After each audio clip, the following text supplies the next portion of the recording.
মেয়ে মানুষের জীবনটা কত কঠিন। তারা ভাবে এক, হয় আর এক, তার বাবা মা ভাবে এক, হয় আর এক।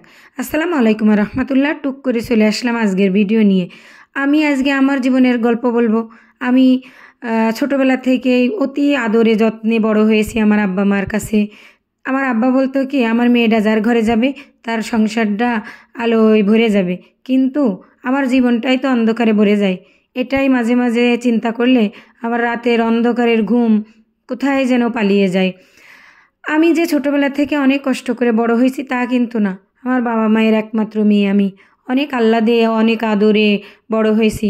তারপরে বড় হওয়ার পরে যখন আমি ইন্টারমিডিয়েট পাশ করলাম তখন আমার বিয়ে হলো। বিয়ে জীবনটা কেমন আমি তো জীবনেও জানি না। মা চাষিদের দেখে যেটা শিখেছি, কিন্তু উপলব্ধি করার বয়স তো তখন ছিলই না।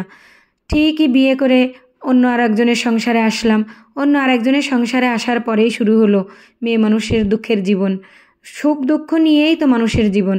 আজকে আমি দুঃখ করতেছি, এর আগে আমার মা দুঃখ করেছে, তার আগে আমার নানি দুঃখ করেছে। চিরচরিতভাবে মেয়েদের জীবনে এরকম আসেই, যদি তার স্বামী ভালো না হয়। স্বামী একমাত্র ব্যক্তি যে তার বউকে ভালো রাখতে পারে। হাজারো কষ্টের মধ্যে স্বামী যদি ভালোভাবে কথা বলে, ভালোভাবে বউয়ের সাথে ভালো ব্যবহার করে, তাহলে কিন্তু সমস্ত কষ্টই দূর হয়ে যায়। এত সারাদিনের কষ্ট কোনো কষ্টই হয় না। আমার জীবনটা অন্যরকম ছিল। স্বামীর ভালোবাসা ছিল, কিন্তু ওই রকম সাপোর্ট তো ছিল না। তার কথা ছিল তার মা বাবা আগে, পরে অন্য কিছু। আমার জীবনটা পরে তো হয়েছেও ঠিক সেটাই, আর আমিও চাইছি সেটাই। তার জীবনে আমার গুরুত্ব যতটুকুই থাকুক, আমার জীবনে তার গুরুত্ব কিন্তু সীমাহীন। আমি কিন্তু তার কথার অবাধ্য হইনি কখনো। তার প্রত্যেকটা কথা আমি পয়েন্টে পয়েন্টে মানার চেষ্টা করেছি। তার বাবা মাকে আমি যথাসাধ্য চেষ্টা করেছি আমার মতো করে তাদের যত্ন করা, মানে যতটুকু করা সম্ভব আমার আয়ত্তের ভিতরে আমি ততটুকুই করেছি। তার আত্মীয় কুটুম, তার ভাই বোন, পাড়া প্রতিবেশী সবাইকেই আমি আমার তার অনুমতির মতেই যতটুক করার, মানে তার হুকুমের পরে যতটুক করার আমি চেষ্টা করে গেছি।